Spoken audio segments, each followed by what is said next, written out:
First of all, one minute. All this invective and this emotive arguments, it's all right. I mean, you're trying to impress the audience. May I but let's please keep it under control. May I please at It's once, inflammatory and it's not Mr. necessary. Jethmalani, Ms. You answer Prasoon, me, I'll be Mr. interested. Jethmalani, Abhishek, 1 second. Here's one point. I just one request. If we go with a format in which you have to allow me to moderate this, and I request you that the moment you have a strong point to make, I strongly believe that for purely reasons of being audible rather than anything else, it is better if you raise your hand and allow me the discretion of coming to you. Otherwise, we will be in the middle of a gladiatorial punch-up, and I will be the victim. Therefore, I request you, interjections will be allowed only if you raise your hand and wait for your turn. I request you to do that, Abhishek. Thank you very much. Now, I go to my next interjection. Anupam, First of all, I think this whole thing is, and the anger that is coming out, it reeks of a thing that you're getting a mileage out of something. You want to, it is a BJP bashing place. We are talking about whether the government or whether the politics encourages terrorism. I agree with him. My point is, first of all, I think it's very, very important to speak about over here, not about the experiences. If they bring, and I'm not, my wife is a BJP member, I'm not of any member, so let me be very clear about that before anybody from the audience says you are saying this. And I'm also a little sick and tired of made to feel that if I say I'm a Hindu, that I must be an RSS guy. I means anybody who says I'm a Hindu or I like this kind of a thing, he's straight away branded, and the moment you say RSS guy, the person feels defensive about it. So I'm not going to feel defensive about it, first of all, on that issue. I'm very happy to be a Hindu and I'm very proud to be a Hindu. That does not mean that I pass judgment of any other Muslims or Christians or Sikhs or something like that. If we talk about Gujarat riots, then we should talk about the Sikh riots in 1984. We cannot keep on raking up things. There are so many people on your side of the panel whose whole life had gone into proving a certain point, who are also accused of being on the payroll of governments to only expose these kind of things. So let's not get into those details or something like that. You made a point which is clearly for the motion, which says the government does encourage kind of thing. Right. So I think let's just leave it at that. I will have to allow a rebut on this side. Mr. Dayal, coming to you. Teesta Setalwad, go ahead. 4 or 5 points in response to what Mr. Jethmalani and Mr. Kher said. It's inevitable in a way, if you have only a representative of one party in a debate like this, that party will become the target. The organizers should have got somebody from the other parties, whether it is Mayawati or Mulayam Singh or DMK, then others would have also become... No, 1 minute. That cannot be blamed. It's a natural tendency. Till the buzzer goes. I'm sorry. If you can't bear to allow the other side speak, as is the general tendency of the BJP, please listen to the other way. Please listen to the other side. Let her complete. And nobody interrupted either of you, so I think you should listen to us. But I know you normally don't believe in democracy, basically. The point is that... Who doesn't believe in democracy? No heckling, please let her complete. The point here is that if there is only one political party, then that political party, unfortunately, will be the target because you will use it for mileage for your propaganda. Now, the point is... Just because you're carrying on please, Mr. Kher, that's the truth. Mr. Kher, you must let her... sorry.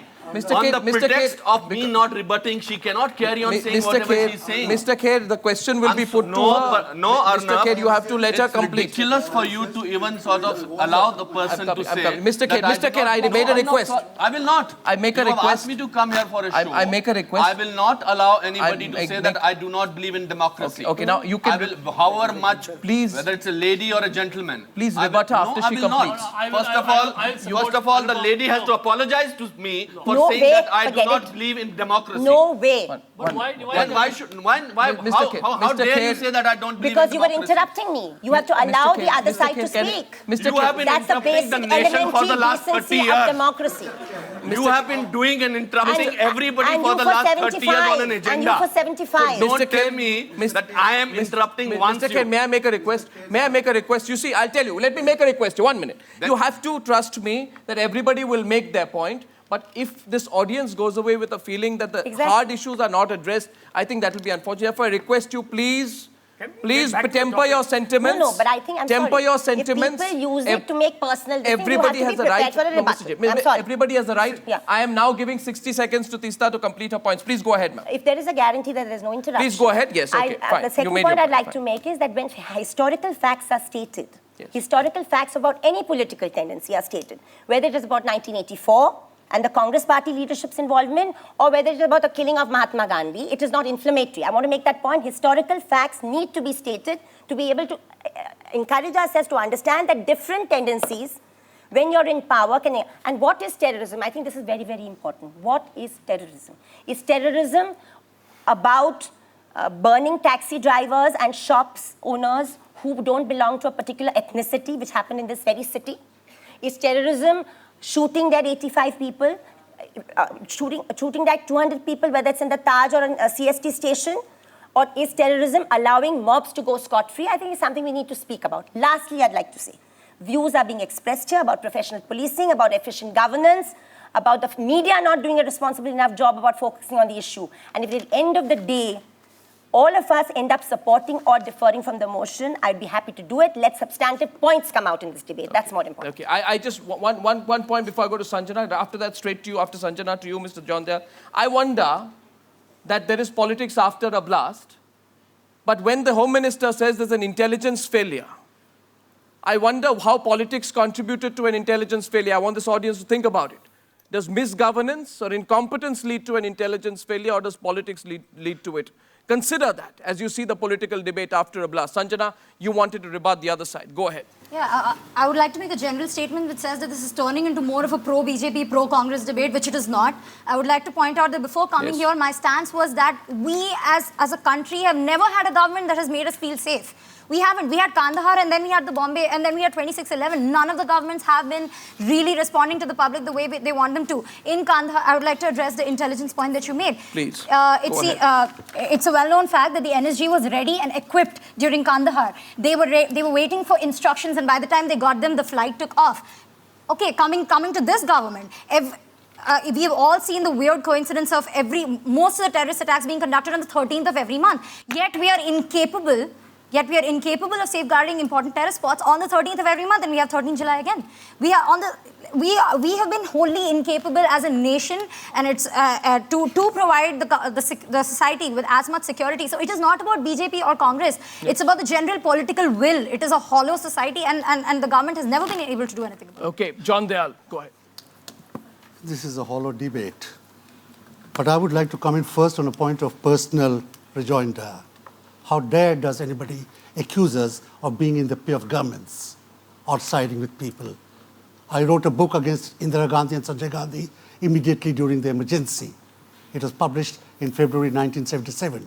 Please read my and other people's reportage on the Sikh riots. We are the ones who indicted the Youth Congress and the RSS, which had infiltrated the Youth Congress.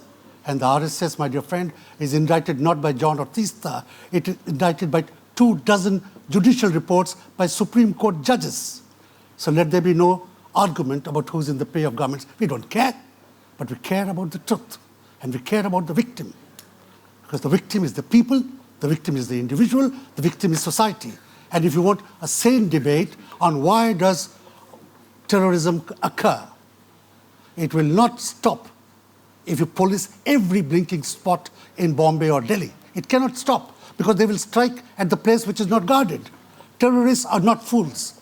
They are intelligent people. They're killers, but they're not bloody fools. And I think we've got to remember, how do we counter them? By removing the temptation towards terror, by removing those things that cause terror. All of our terrorists, whether they are Hindus or Christians or Muslims, are homegrown, as in Norway, as in Ireland, as in everywhere. They are not imported from Turkey. Having said that, sir, I quite agree with this young lady. Governance has to wake up. There should be a political will. Political will not in the hanging of Afzal, but political will in acting against corruption in the police, in acting against effective policing, in improving and implementing police reforms. I have covered the proceedings of the Dharamvira Commission. I've forgotten how many years ago, 30 years ago. What happened to the report? Question here is for the audience. Please think as you vote next. Is there no symbolism to acting on Kasav, a point the gentleman raised to my left? Is Kasav not abusing the loopholes of our legal system as we try and make ourselves an example for the world? Prasoon is rebutting. Go ahead, Prasoon. Two things I want to say. One is just to, Like, let's not try and prove our credentials. Let's not try and be very personal that I have to defend myself, that who I am, and prove my credentials. The fact that we've been invited here, I think due care has been taken that who is invited here. So let's not get into that. It's very important that it doesn't become a personal debate. And those things we should refrain from. Second thing, I think you are talking about governance. Absolutely, governance is very important. I think the political will is very, very important. I think, but one very important point we forget about India is the fact that how much citizen participation happens. How much do we care? I mean, how much as a society we care about our security? How much are we aware and alert? I fear that, gradually we are getting used to terrorism and as a rhythm to terrorism. As if, I remember after this Bombay blast, there's one employee from my company who was supposed to meet me, and I was waiting somewhere, and I was watching it on a television. His phone comes after a couple of hours. He says, "Sir, I think jo hona tha ho gaya. I don't think anything more will happen. I'll just come there." I said, "You reach home." He said, "No, it's almost like a rhythm, almost preemptive, almost the fact that I'm comfortable. This comfort really scares me." Yes, it's a comfort of all of us, which is emerging with terrorism and bomb blasts and everything. And the next day you see us very resilient. Next day we see us going back to work. The fact is, it is neither insensitive, not only survival. It's the fact that this country becomes so much comfortable with contradictions and coexistence of contradictions, not only in terrorism and various other things. Look at corruption. How would corruption have started in this country? Today, you're so comfortable with it as if ye to hona hi hai. This we have to live with. And this, I think, brings me to how much do we care? How much do we vote? How much are we concerned about changing our governments, asking them the questions, right questions? I think we still treat terrorism and terrorist attacks as if a natural calamity has happened. As if it's in the hands of God, the landslide has happened, or bhukamp aa gaya. There's something which is like not in our control. What can we do? Absolutely. And the fact is, we can do a lot. There is a process, and the process has to be demanded. We're not demanding the process. Madhuja's rebutting. When we start blaming politics and politicians and everything in that environment, we forget something known as self-accountability. After the terrorist attack that happened on the stations, I saw that the next day there were these machines that were put to check metal objects and things like that. But the policemen who were there were all having conversations amongst themselves. How do you link that directly to politicians? Isn't there some kind of a self-accountability for this? Good point. Well, I think that's an extremely good point. You're getting a rebut from Sanjana, wants to rebut you directly.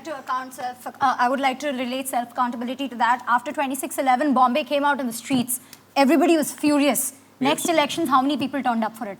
It was dismal. How is this audience thinking? 1 minute. How is this audience How many of you are now for the motion that politics encourages terror?